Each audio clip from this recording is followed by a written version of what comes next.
मौलाना अरशद मदनी ने लखनऊ में हिंदू मुस्लिम इत्तेहाद पर एक कॉन्फ्रेंस का इनेकाद किया और बहुत सारे हिंदुओं को और मंदिर के ज़िम्मेदारों को, पुजारियों को भी उन्होंने वहां बुलाया और कई अहम ऐलान किया है।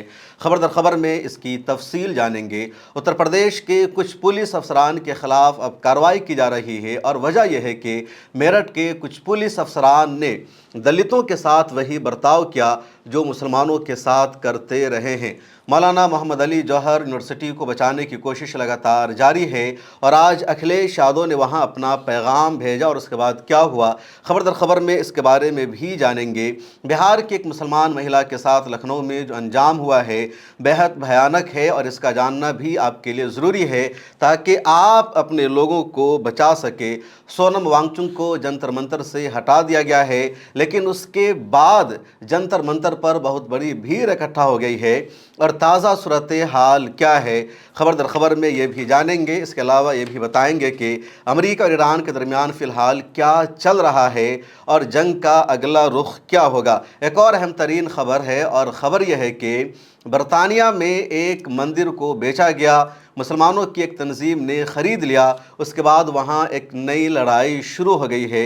इसका मामला क्या है इसको भी जानेंगे। तो आइए शुरू करते हैं और जानते हैं इन तमाम ख़बरों की तफसील खबर दर खबर में। उससे पहले आपसे गुजारिश है, मिला टाइम्स की मेंबरशिप और सब्सक्रिप्शन ले लीजिए। कैसा लगता है आपको हमारे प्रोग्राम, कमेंट सेक्शन में आपके फीडबैक का हमें इंतज़ार रहता है। हम आपका कमेंट पढ़ते हैं और कोशिश करते हैं कि हम आपको जवाब भी दें। तो आइए अब जानते हैं खबरें तफसील से।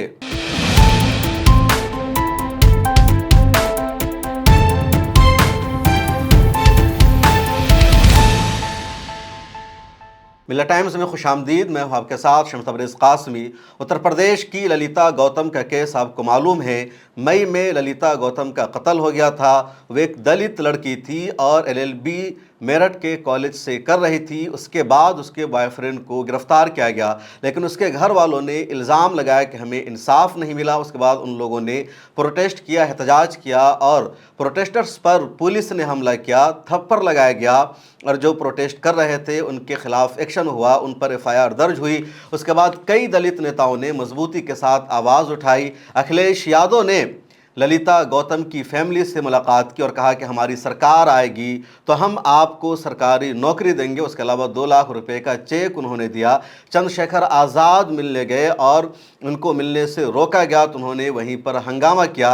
अब उत्तर प्रदेश के चीफ मिनिस्टर योगी आदित्यनाथ ने भी गाज़ियाबाद में ललिता गौतम की फैमिली से मुलाकात की है और ललिता गौतम के बाप को और उसके चचा को एक घर देने का उन्होंने ऐलान किया है। उसके अलावा 5 लाख रुपए देने का भी ऐलान किया गया और जो अफसरान हैं मेरठ के उन तमाम से उन्होंने रिपोर्ट तलब की कि अब तक क्या कार्रवाई हुई है और क्या कार्रवाई नहीं हुई है।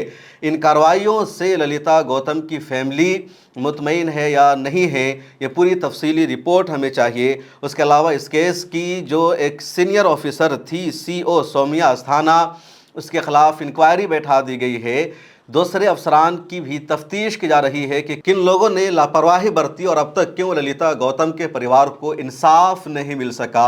जो लोग इस कत्ल में मुलव्विस थे उन सबको अभी तक क्यों गिरफ्तार नहीं किया जा सका। यह है दलितों की पावर। लगातार इस देश में मुसलमानों का कत्ल होता है, मॉब लिंचिंग होती है, किसी के यहाँ कोई नेता नहीं जाता, MLA तक नहीं पहुंचता है, किसी को मुआवजा नहीं जाता, बल्कि 1 रुपया भी नहीं दिया जाता। दूसरी तरफ दलित परिवार का कत्ल हुआ तो CM को भी मिलने आना पड़ा। साबिक CM ने मुलाकात की और सब ने मदद का ऐलान किया है।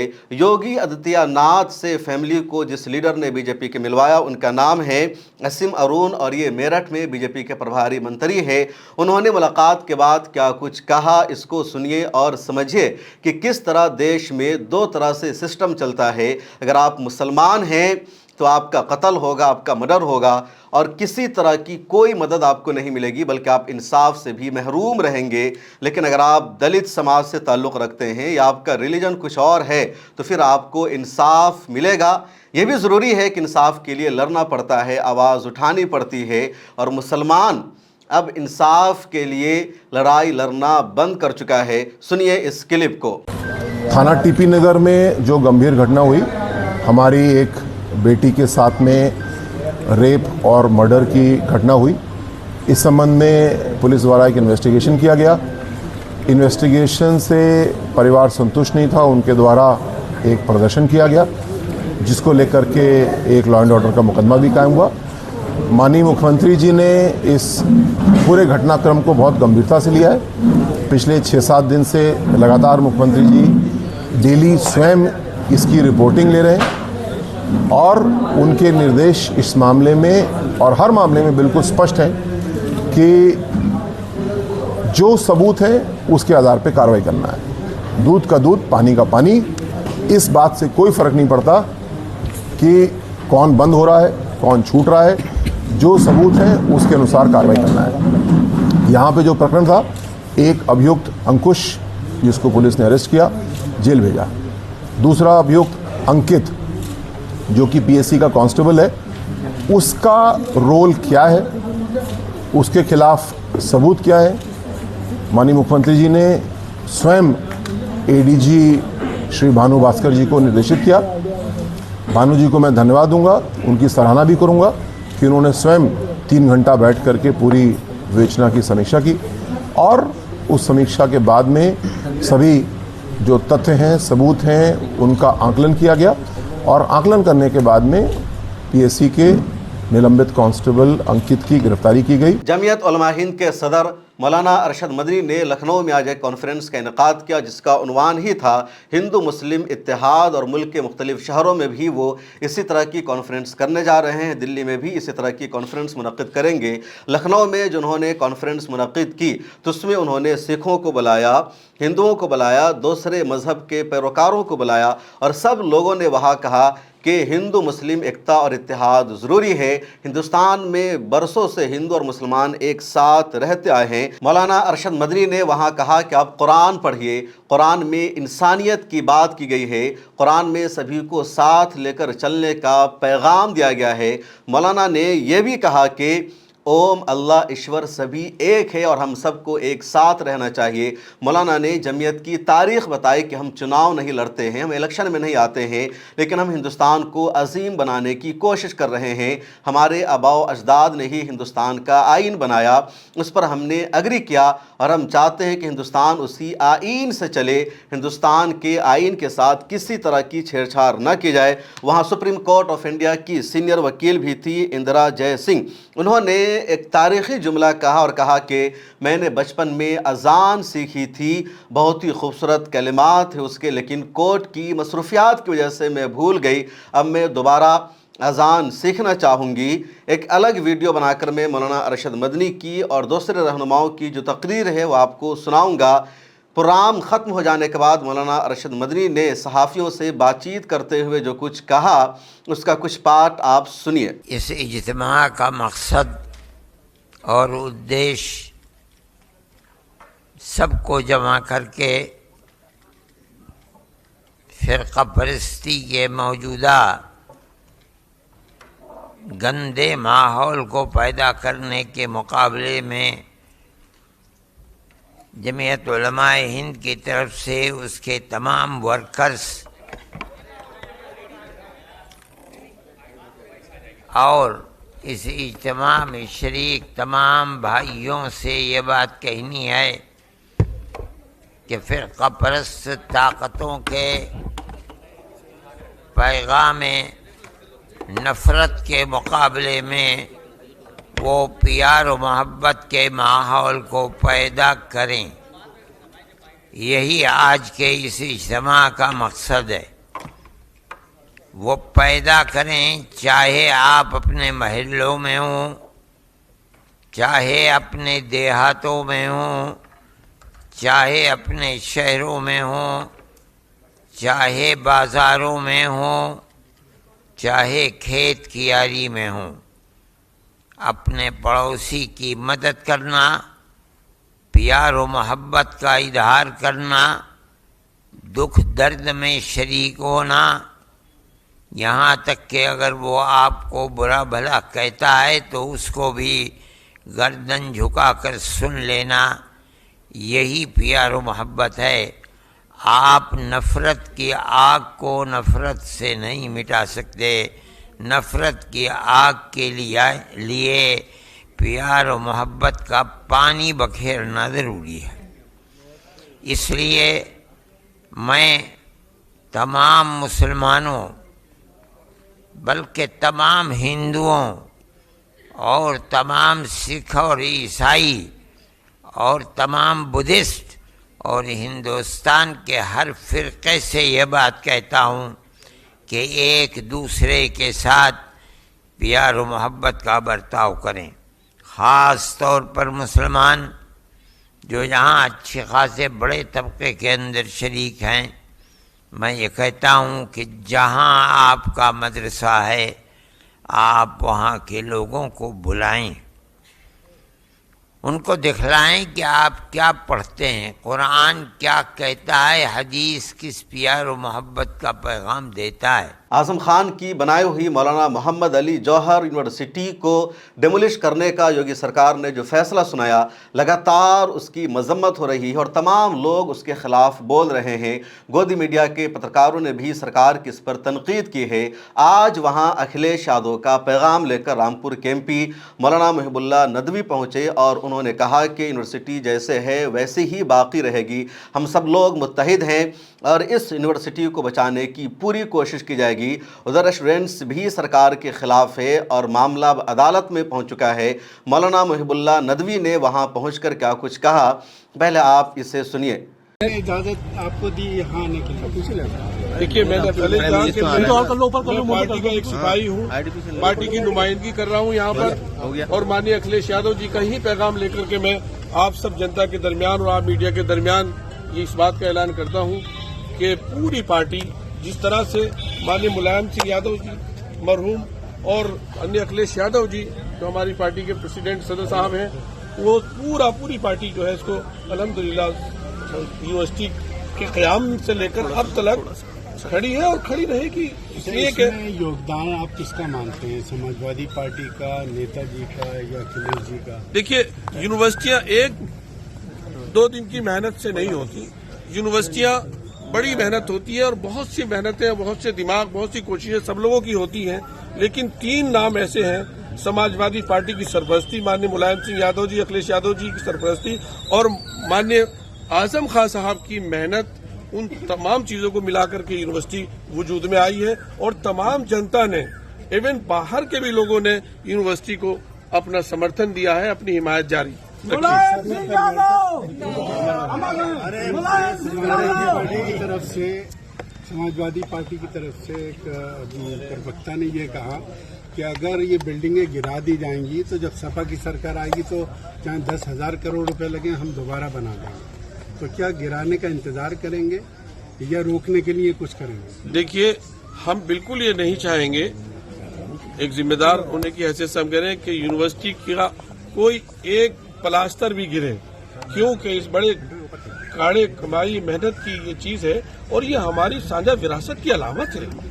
हम सब लोग तालीम के इस इबादत खाने की इज्जत करते हैं, उसका एहतराम करते हैं और यही एहतराम का नतीजा है कि हम लोग यहाँ गेट पर ही रुके हुए हैं। चूंकि इंतजामिया का उनकी अपनी कुछ मजबूरी रही होगी और वो हम उसको वो नहीं करते, क्योंकि तलबा भी हैं, बच्चे पढ़ रहे हैं, डिस्टर्ब होगा।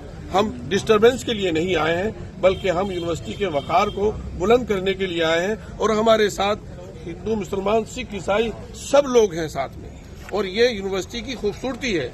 मैं समझता हूँ कि इसमें हमारे रामपुर जिले के तमाम ये जर्नलिस्ट, पत्रकार साथी जितने भी हैं, वो सबकी भी, जो मैं देख रहा हूँ कल परसों से और उससे पहले दिल्ली में भी, सबकी, एक आदमी भी निगेटिव सोच रखने वाला नहीं। सबकी यही है कि तालीमी इदारों को बाकी रखना चाहिए और रहना चाहिए, उसको उसकी शान मान के साथ रहना चाहिए। और अगर कहीं कोई वो चीज़, मान लीजिए इतनी बड़े इदारे में कोई चीज़ अगर है तो उसको दूर किया जाने का बहुत से रास्ते हैं और इंशाल्लाह हमें उम्मीद है कि यूनिवर्सिटी अपना काम करती रहेगी और करेगी। नदवी जी, एक सवाल है मेरा कि जौहर यूनिवर्सिटी को तोड़ने के बजाय कोई एक बीच का रास्ता निकाला जाए जिसको इंशाल्लाह टूटने का आप नाम ही मत लीजिए। अल्लाह ने चाहा तो कुछ नहीं होगा। हमें उम्मीद है कि हमारे हिंदुस्तान की जनता और उसमें जो कुछ भी है वो इतने अभी नहीं है, लोग कि इतने सख्त दिल नहीं है कि वो यूनिवर्सिटी को तोड़ने की बात है। आपने सुना मौलाना मुहिबुल्लाह नदवी को। इसके अलावा आजम खान के बेहद करीबी हैं आसिम राजा। उन्होंने भी कल प्रेस कॉन्फ्रेंस का इनेकाद किया और कहा कि डीएम ने अपना फरमान सुना दिया कि यूनिवर्सिटी की 38 इमारतों का नक्शा पास नहीं है और उसके बाद बाहर उन्होंने कैंप लगा दिया और तैयारी शुरू कर दी कि कैसे यूनिवर्सिटी की इमारतों को डिमोलिश करना है, बुलडोज करना है। उन्होंने हमें 15 मिनट का भी मौका नहीं दिया। कहा तो कागज़ में कि 15 दिन का टाइम है और 15 मिनट में ही उन्होंने अपनी कार्रवाई को शुरू कर दिया, जबकि यूनिवर्सिटी का नक्शा पास है और कुछ भी कानून के खिलाफ नहीं हुआ है और अब मामला अदालत में पहुंचेगा। सुनिए आसिम राजा को भी। डीएम साहब इतने एडवांस हो गए कि 1 मिनट में चेयर पे बैठ के उन्होंने पक्ष सुने और उसी चेयर पे बैठ के 10 मिनट के बाद उन्होंने ऑर्डर जारी कर दिया, जो घंटा भर के बाद पेश में दिया गया। तो ये पूरा एक न्याय प्रक्रिया का मजाक उड़ाया जा रहा है, सब धोखेबाजी हो रही है। कुछ अधिकारियों ने अपने जहन में एक नक्शा बना रखा है, उस पर अमल कर रहे हैं। हमने ये आर्गुमेंट दिया था कि जब वो इमारतें बनी तो उस वक्त वो क्षेत्र आरडी के अंडर में नहीं था। जो कंसर्निंग अथॉरिटी उस वक्त उन बिल्डिंगों को नक्शा पास करने की थी, वो उसमें वो ज़ाब्ते की कार्रवाई पूरी की गई है, उसके डॉक्यूमेंट्स भी पेश किए गए, मौखिक भी बताया गया। आरडी के अंडर में तो वो इलाका 2024 में आया है। जो जिस प्रक्रिया के तहत उस वक्त इमारतें बनने का प्रोविजन था, वो प्रक्रिया पूरी करी गई थी। और आज भी हमारा कहना यह है कि ये सब जो इतनी जल्दबाजी में हो रहा है, ये सब एक सोची समझी रणनीति है और बाकी सब दिखावा है। ये कागजी कार्रवाई सब दिखावा है, कागजी कार्रवाई। और अफसोस की बात यह है कि ये सारी कार्रवाई जो यूनिवर्सिटी के ऊपर होती है, ऐसे वक्त में होती है जब एडमिशन का टाइम होता है, ताकि यहाँ बच्चे एडमिशन नहीं ले सकें और जिन्होंने जो बच्चे पढ़ रहे हैं उनके अंदर भय और खौफ पैदा हो जाए। बड़े अफसोस की बात है। एक टाइम सेलेक्ट है, इससे पहले भी जब कार्रवाई हुई है तो इसी टाइम पर हुई है और हमें तो लगता है कि कुछ ऐसा भी है कि ये कार्रवाई उस टाइम पर भी होती है जब किसी अधिकारी के यहां से स्थानांतरण के इम्कानात होते हैं, संभावनाएं होती हैं और ये लगता है कि शायद अब उन्हें एक्सटेंशन न मिले, तो एक ग्राउंड बनाई जाती है। एक ग्राउंड बनाई जाती है, एक मैसेज देने के लिए, सत्ताधारी लोगों को खुश करने के लिए ग्राउंड बनाई जाती है। और आइए बात करते हैं जंतर मंतर पर आज क्या कुछ हुआ। जंतर मंतर पर सोनम वांगचुक के अनशन का भूख हड़ताल का आज 21वां दिन था और सुबह सुबह जब लोग सो रहे थे, कुछ लोग वहां पर नहीं थे। दिल्ली पुलिस वहां पर पहुंचती है, पैरामिलिट्री फोर्स को लेकर दिल्ली पुलिस जाती है, सिविल ड्रेस में भी कुछ पुलिस एहलकार जाते हैं और सोनम वांगचुक जिस स्टेज पर हंगर स्ट्राइक पर बैठे थे, सफ़ेद चादर से उसको घेरा जाता है और फिर पुलिस एहलकार सोनम वांगचुक को वहां से उठाकर एम्बुलेंस में डालते हैं और सीधे सफदरजंग अस्पताल लेकर जाते हैं। पुलिस एहलकारों को वहां रोकने की कोशिश की जाती है, लेकिन पुलिस एहलकार किसी की नहीं सुनते हैं। उसके बाद पुलिस ने एक बयान जारी किया और कहा कि ये सब हमने सरकार के कहने पर नहीं किया या होम मिनिस्टर के कहने पर नहीं किया, बल्कि दिल्ली हाईकोर्ट के आदेश के मुताबिक हमने किया है। दिल्ली हाईकोर्ट में सोनम वांगचुक को लेकर एक पिटीशन दायर की गई थी और हाईकोर्ट ने कहा है कि सोनम वांगचुक की जो सेहत है अच्छी नहीं है। डॉक्टरों की रिपोर्ट सामने आ गई थी कि उनका वजन काफ़ी ज़्यादा घट चुका है और उनको खाना खिलाना ज़रूरी है। इसलिए दिल्ली हाईकोर्ट के आदेश पर अमल करते हुए दिल्ली पुलिस उन्हें सफदरजंग अस्पताल लेकर के गई है। किसी तरह घबराने की कोई बात नहीं है। ये दिल्ली पुलिस का बयान सामने आया। दिल्ली पुलिस ने यह भी कहा कि जितने स्टूडेंट्स यहाँ पर प्रोटेस्ट कर रहे हैं उन सब से मेरी गुजारिश और अपील है कि वो इस जगह को खाली कर दे। उधर जैसे ही अभिजीत डिपके को पता चला कि सोनम वांगचुक को उठा लिया गया है, वो अपने घर से निकलने की कोशिश करते हैं। उन्होंने वीडियो बनाई और कहा कि मुझे हाउस अरेस्ट कर दिया गया है, मैं अपने एक दोस्त के घर फ्रेश होने के लिए आया था और मुझे जाने नहीं दिया जा रहा है। फिर अभिजीत डिपके जंतर मंतर पर पहुंचते हैं और वहां पहुंचकर उन्होंने ऐलान किया कि आज से मैं भी हंगर स्ट्राइक पर बैठ गया हूं, अनशन पर बैठ गया हूं और हमारा ये भूख हड़ताल जारी रहेगा। जेएनयू के स्टूडेंट है नेहा, उसने भी ऐलान किया कि हमारा प्रोटेस्ट जारी है। और जैसे ही सोनम वांगचुक को वहां से उठाया गया, बड़ी तादाद में एक्टिविस्ट स्टूडेंट्स जंतर मंतर पर पहुंच चुके हैं और काफ़ी तादाद में लोग वहां पर नज़र आ रहे हैं। इस वक्त जंतर मंतर का जो नज़ारा है, वहां जो भीड़ है, आप स्क्रीन पर देख सकते हैं।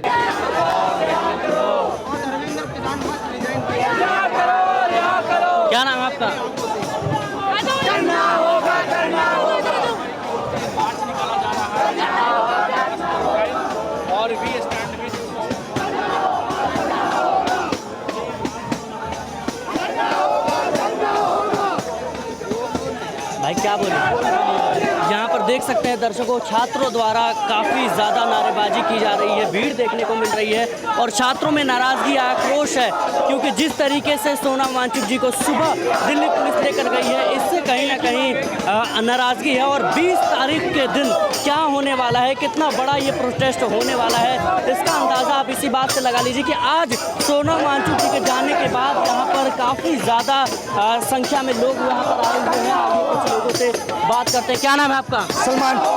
ईमान जी, सुबह थे जब सोनम जी को ले जाया गया?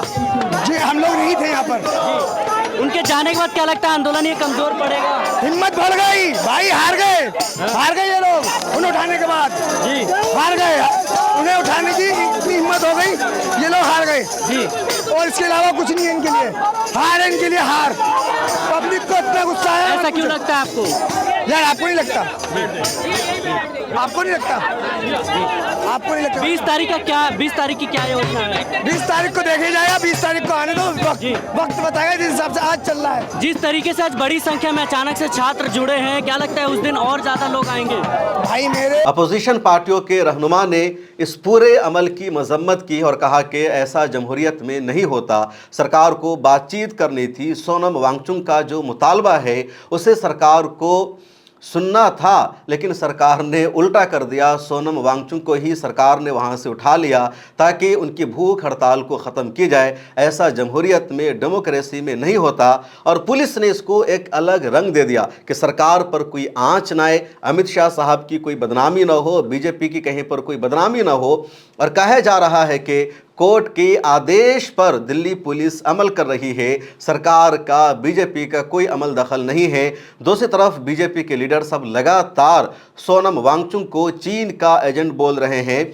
और सच्चाई यह है हिंदुस्तान की कि अगर कोई मुसलमान आवाज़ उठाता है तो उसे पाकिस्तान का एजेंट कहा जाता है या एंटी नेशनल कह दिया जाता है। और अगर कोई हिंदू आवाज़ उठाता है देश के डेवलपमेंट के लिए या देश में जो गड़बड़ी हो रही है उसके खिलाफ, तो उसे चीन का एजेंट कह दिया जाता है, उसे भी एंटी नेशनल घोषित कर दिया जाता है। एक वीडियो पिछले कई दिनों से सोशल मीडिया पर वायरल हो रही है और उस वीडियो को आज यूपी के ex chief minister Akhilesh Yadav ने भी अपने ट्विटर हैंडल से शेयर कर दिया है। ये वीडियो आपने सुना होगा, एक मर्तबा फिर सुन लीजिए। अब मुंह छुपा के बोलना पड़ रहा है, घर से भाग के आए। मेरे खुद के पिताजी, मेरा गांव समाज सब बीजेपी के नेता है। मेरे खुद के पिताजी नेता है।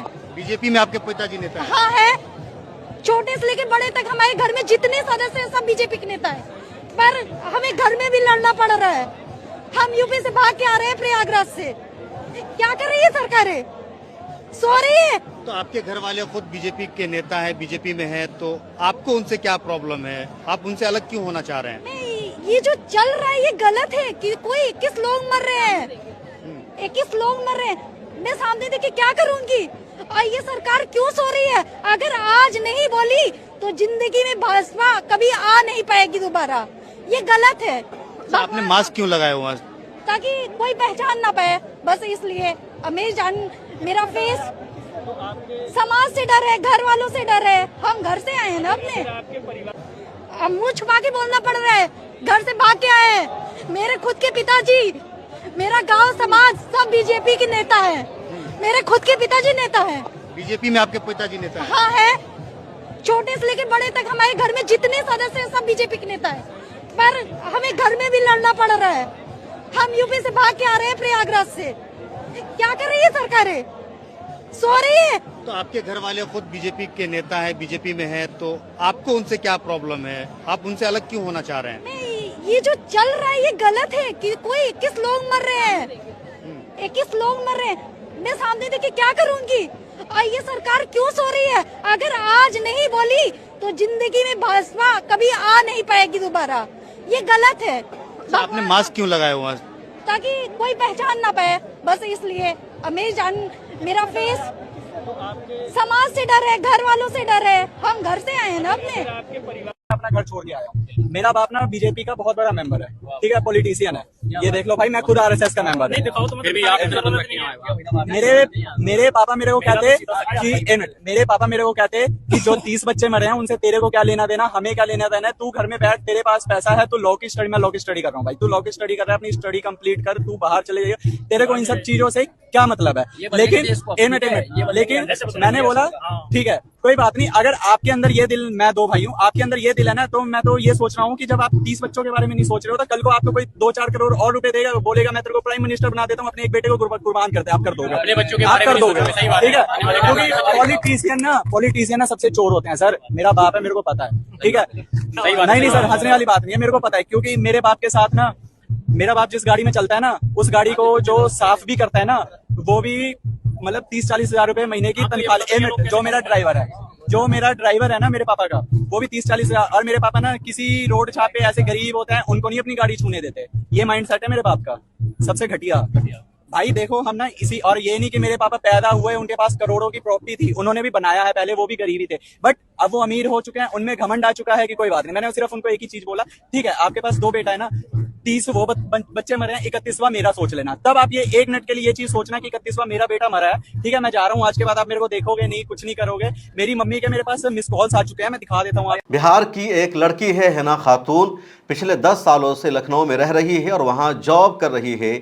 इसने एक वीडियो जारी करके दावा किया कि अभिमन्यु यादव नाम का एक लड़का उसके साथ रिलेशनशिप में था, उसके साथ दोस्ती थी पिछले 7-8 सालों से, और जो कुछ कमाती थी, इसकी जो सैलरी आती थी, ये अभिमन्यु यादव को ही दे देती थी। दोनों का आपस में जिस्मानी रिश्ता था, हर तरह का ताल्लुक़ था, और अभिमन्यु यादव ने हिना खातून से कह रखा था कि हम दोनों आपस में शादी करेंगे, तुम हमारी वाइफ बनोगी, और इसी वजह से हिना खातून उसके साथ रिलेशनशिप में थी, उसके इशारे के मुताबिक हर काम करती थी। लेकिन अब अभिमन्यु यादव ने किसी और लड़की से शादी कर ली है। जैसे ही हिना खातून को पता चला कि उसका बॉयफ्रेंड अब उसके साथ शादी नहीं करेगा, उसने पुलिस स्टेशन में जाकर कंप्लेन दर्ज कराई। 1 महीना से ज़्यादा का अरसा गुजर गया, कोई सुनवाई नहीं हुई है। आप सुनिए हिना खातून को। मेरा नाम हिना खातून है। कहाँ की रहने वाली हो? मैं रहने वाली हूँ बिहार से। क्या पूरा मामला है आपका? मैं यहाँ लखनऊ में 10 साल से रह रही हूँ और मैं यहीं पे जॉब करती हूँ। मेरा रिलेशनशिप था, एक लड़का नाम है अभिमन्यु यादव, उसके साथ 5-6-7 साल से रिलेशनशिप था, और वो शादी के झांसा दे के मुझे रखा था। और मैं जॉब करती थी तो मुझसे पैसे से भी सब लेता, मैं सारे खर्चे उससे उठाती थी, मेरा सारा खर्चा वही लेता था और पैसे भी लेता था मुझसे। और जब शादी करने के लिए बोली तो मुझे टाल दिया, वो दूसरे से शादी करने जा रहा था। तो मैं एक FIR भी किया उस लड़के पे, कंप्लेन की FIR भी किया। FIR किए हुए हो गया 1.5 महीना, बाकी कोई सुनवाई नहीं हो रही है मेरी। और मैं थाने में फोन करती हूँ तो मुझे आज करके टाल दिया जाता है। कोई पुलिस प्रशासन कोई कार्रवाई नहीं कर रही है मुझे, और मेरे आगे पीछे कोई नहीं है और मेरे से बोलती हूँ तो मुझे मारने की धमकी भी मिलती है। थाने में आपने गोमती नगर थाने में FIR किया है। कितना दिन हो गया है? 1.5 महीना हो गया है। लड़का कहाँ का रहने वाला है? लड़का है गोरखपुर देवरिया के, यहाँ जज के ही काम करता है। बोलते हैं तो कहता है कि कुछ भी कर लो, मेरा कुछ नहीं होगा और तुम कुछ नहीं कर पाओगी मेरा। और पुलिस से मैं फोन करती हूँ थाने पे कि सर क्या हुआ, गिरफ्तारी क्यों नहीं हुई, तो बोलते हैं आजकल करके टाल देते हैं और कुछ जवाब नहीं आता, उधर से कोई रिस्पांस नहीं मिलता है मुझे। और मुझे मारने की भी धमकी देता है, बार दूसरे से भी दिलवाता है, खुद भी देता है। इसी तरह का एक और मामला सामने आया है, लेकिन ये कहानी अलग है। यहाँ काजल नाम की एक लड़की की वीडियो सोशल मीडिया पर काफ़ी वायरल हो रही है। मुसलमानों में गुस्सा भी है, नाराज़गी भी है, और इस न्यूज़ को मैं आप तक पहुँचाना नहीं चाह रहा था, लेकिन हिना खातून की न्यूज़ मैंने आपको बताई है, तो लगे हाथ इसको भी सुन लीजिए। एक लड़की है यूपी के जालना की, जो अपने बॉयफ्रेंड के साथ घर से भाग गई है, और उसने अपने घर वालों को वीडियो बना करके कहा कि अगर मेरे साथ कुछ हुआ तो तुम जिम्मेदार होगे, क्योंकि मैं अपनी मर्जी से ओम के साथ भागी हूँ। आप इस वीडियो को भी सुनिए। मेरा नाम काजल मंसूरी है, मेरे पिता का नाम बदलू मंसूरी है और मैं कालपी जिला जालौन की रहने वाली हूँ। मेरी उम्र 21 साल है और मैं पूरी तरह से बालिग हूँ, और मैं खुद की मर्जी से और पूरे होशो हवास से ओम के साथ आई हूँ और ओम के साथ ही रहना चाहती हूँ। और हम 6 से 7 साल से एक दूसरे के साथ रिलेशनशिप में हैं। इस बारे में मैंने अपने फैमिली को बताया था, लेकिन उन्होंने इस चीज़ का विरोध किया और मेरी ज़बरदस्ती किसी से शादी करने की कोशिश की, जिसके चलते हमें ये कदम उठाना पड़ा। और मैं ओम से शादी करना चाहती हूँ और उसके साथ ही रहना चाहती हूँ। मुझे किसी ने कोई किडनैप नहीं किया है, मेरे साथ किसी ने कोई ज़बरदस्ती नहीं की है। मैं ओम के साथ बिल्कुल खुश हूँ और उसके साथ रहना ही चाहती हूँ। तो प्लीज़ आप लोग हमें परेशान ना करें, हमें मेंटली टॉर्चर ना करें। अगर इसके दौरान हमें कुछ होता है तो इसके ज़िम्मेदार आप लोग होंगे, तो प्लीज़ हमें परेशान ना करें, हमें रहने दें एक साथ। और मैं ओम के साथ ही रहना चाहती हूँ और उससे शादी करना चाहती हूँ। और इस तरह के वाक़यात लगातार पेश आ रहे हैं, जिसको भगवा लव ट्रेप कहा जाता है। हिंदुओं की तरफ से लव जिहाद का नाम दिया जाता है। आप भी अपने घर पर नज़र रखिए और ऐसे वाक़यात न हो उसके लिए कोशिशें कीजिए, तदाबीर इख्तियार कीजिए। अमेरिका ने ईरान पर अब ऐसा हमला करना शुरू कर दिया है जिसका असर आम लोगों की ज़िंदगी पर अब पड़ेगा। अब तक अमेरिका का हमला हो रहा था फ़ौजी इंफ्रास्ट्रक्चर पर या मिलिट्री पर या IRGC पर, मिसाइल के ज़खायर पर, लेकिन अब अमेरिका ने पुलों पर, रेलवे स्टेशन पर, पावर प्लांट पर या वाटर प्लांट पर हमला करना शुरू कर दिया है। और ईरान की तरफ से एक ताज़ा दावा ये सामने आया है कि गुज़िश्ता रात अमेरिका ने ईरान पर जो हमला किया तो उसकी वजह से ईरान में तकरीबन 10,000 से ज़्यादा लोग पानी से महरूम हो गए हैं, क्योंकि अमेरिका ने वाटर प्लांट पर हमला किया। और इस तरह के हमला करने की कोई भी देश इजाज़त नहीं देता, दुनिया का कोई भी कानून इजाज़त नहीं देता। ये जंग के कानून का सीधा सीधा वायलेशन है। उसके अलावा अमेरिका ने बिजली हाउस पर भी हमला किया। 6 से ज़्यादा पुलों को अमेरिका ने हमला करके तबाह कर दिया है। ईरान ने भी कुवैत और बहरीन में वाटर प्लांट पर हमला किया है। इसी तरह बहरीन और कुवैत का जो बिजली हाउस है उस पर भी ईरान ने हमला किया। IRGC ने यह भी दावा किया कि उसने आज के ताज़ा हमले में कुवैत में, बहरीन में और उर्दुन में अमरीकी फ़ौजी अड्डों को भारी नुकसान पहुंचाया है। अमरीकी फ़ौजी एहलकार मारे गए हैं और अमरीकी फ़ाइटर प्लेन को भी नुकसान पहुंचा है, ऐसा दावा IRGC ने किया। उसके अलावा ये खबर भी सामने आ रही है कि ईरान ने सऊदी अरब के अल-खरज और यंबा पर भी हमला किया है और ये हमला पाकिस्तान की धमकी के बाद हुआ है। पाकिस्तान ने ईरान को आगाह किया था और कहा था कि वो सऊदी अरब पर हमला ना करे, सऊदी अरब पर हमला रेड लाइन माना जाएगा। इसके बावजूद ईरान ने सऊदी अरब पर भी हमला कर दिया है। IRGC ने एक और ऐलान किया है और वो ये कि अगर अमेरिका ने ग्राउंड इन्वेजन किया ईरान में या ईरान की अल-खरज आइलैंड पर अमेरिका ने अपनी फ़ौज को उतारा तो ईरान जवाबी कार्रवाई करते हुए कुवैत और बहरीन में अपनी आर्मी को भेज देगा और इन दोनों देशों पर ईरान कब्ज़ा करने की कोशिश करेगा, ऐसा ईरान ने दावा किया है, बल्कि ऐलान कर दिया है। स्ट्रेट ऑफ हुर्मुज़ में ईरान ने बारूदी सुरंगों से 2 ऑयल टैंकरों पर हमला किया है और ये दोनों ऑयल टैंकर वापस मुड़ने पर मजबूर हुए। ये दोनों ऑयल टैंकर ईरान की परमिशन के बगैर ओमान की साइड से स्ट्रेट ऑफ हुर्मुज़ को क्रॉस करने की कोशिश कर रहे थे और ईरान ने वहाँ बारूदी सुरंगें बिछा रखी है, जिसकी वजह से धमाका हुआ। इन दोनों ऑयल टैंकर में आग लग गई और डूबने से बच गए ये दोनों ऑयल टैंकर, लेकिन इनका काफ़ी नुकसान हो गया। इसके अलावा अमरीकी अलाइस के 4 और जहाज़ अबनाए हुर्मुज़ को क्रॉस करने की कोशिश कर रहे थे, लेकिन IRGC ने इजाज़त नहीं दी और उसके बाद उन जहाज़ों को भी वापस लौटना पड़ा। और अब बात करते हैं एक और अहम तरीन ख़बर के बारे में। इंग्लैंड में एक सिटी काउंसिल ने एक 40 साल पुरानी मंदिर को बेचने का फ़ैसला किया। बोली लगाई गई और मुसलमानों की एक तंजीम ने उसको ख़रीदने का फ़ैसला किया, बल्कि मुसलमानों की उस तंजीम ने सिटी काउंसिल से ख़रीद भी लिया। उसके बाद हिंदू और मुसलमानों के बीच में वहाँ तनाज़ो हो गया। हिंदू समाज ने अदालत का दरवाज़ा खटखटाया कि इस मंदिर को कैसे बेचा जा सकता है। दूसरी तरफ अदालत से अभी तक कोई फ़ैसला नहीं आया है। मामला क्या है उसे समझिए। इंग्लैंड का एक शहर है जिसको पेटरबोरो कहा जाता है। पेटरबोरो में एक मंदिर है जहां हिंदू धर्म के लोग जाकर पूजा करते हैं और ये 40 साल पुरानी मंदिर है। अब पेटरबोरो की जो सिटी काउंसिल है उसने उस मंदिर को बेचने का फ़ैसला कर लिया और जब मंदिर को बेचने का फ़ैसला किया गया, बोली लगाई गई, तो मंदिर जहां पर है उस पूरी प्रॉपर्टी को मुसलमानों की एक तंजीम ने ख़रीद लिया और उस तंजीम का नाम है यूनाइटेड किंगडम इस्लामिक मिशन। अब जैसे ही UK इस्लामिक मिशन ने इस तंजीम को ख़रीद लिया, उसके बाद वहाँ हिंदुओं की एक तंजीम है जिसका नाम है हिंदू भारत समाज। उन्होंने इंग्लैंड की हाई कोर्ट का दरवाज़ा खटखटाया और कहा कि सिटी काउंसिल ने हमारी परमिशन के बगैर इस मंदिर को बेच दिया है। दूसरा ये दावा किया गया कि 40 साल पुरानी मंदिर है, हिंदू धर्म के लोग यहाँ कर पूजा पाठ करते हैं और अगर ये मंदिर नहीं रहेगी, इस मंदिर को मस्जिद में तब्दील किया जाए या कुछ और कर दिया जाए, तो यहाँ के जितने हिंदू हैं और उनकी 4000 से ज़्यादा की आबादी है, उनके पास कोई और ऐसा यहाँ पर मजहबी मकाम नहीं है जहाँ जाकर वो पूजा पाठ कर सके। इसलिए सिटी काउंसिल ने मंदिर को बेचने का जो फ़ैसला किया है, ये गलत फ़ैसला है, इनको नहीं बेचना चाहिए। अदालत में अभी सुनवाई जारी है लेकिन कुछ भी फ़ैसला नहीं आ सका है।